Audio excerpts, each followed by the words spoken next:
My name is Corley May, and this is the book of the week. This week's book is Young Man with Camera by Emil Sher. Young Man with Camera is complicated.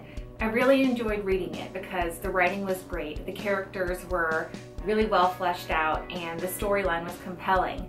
But it's the kind of book that's hard for a reader because we didn't get the resolution in the end that we wanted. Young Man with Camera is about a boy named T. We never learn his full name because T has a complicated backstory. When he was really young, he was in an accident that resulted in burns on his face and his neck. So for much of his childhood, he's been made fun of for looking different. T feels that if he gives his full name, there's a chance that the person who he's speaking to will twist his name into something mean, like a nickname or some other kind of taunt. So he doesn't put it in writing, he never uses it when he speaks. All we know is that his name is T. T does have some good people in his life. He's got his best friend Sean, his school librarian who he's close to, and a homeless woman named Lucy who he befriends. He's also got some antagonists in his life. There's a group of boys who he calls joined at the hip, who go far beyond the typical middle school bully stereotype. These guys are ruthless, and their ringleader is pretty much a sociopath. They are torturous toward T and his friends, and that relationship is really what the main conflict of the book hinges on. Early in the book, we get a good idea of what kind of a bad person Ryan, the leader of Joined at the Hip, is.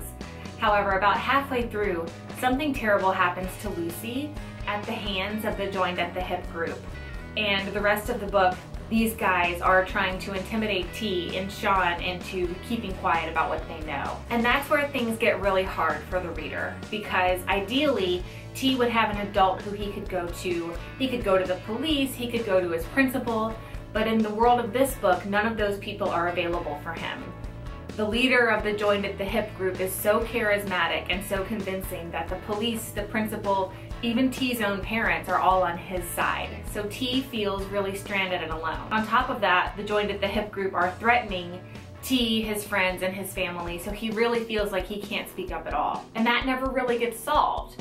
By the end of the book, T's being punished for something that he didn't do. The rest of the gang hasn't been brought to justice for what they did do.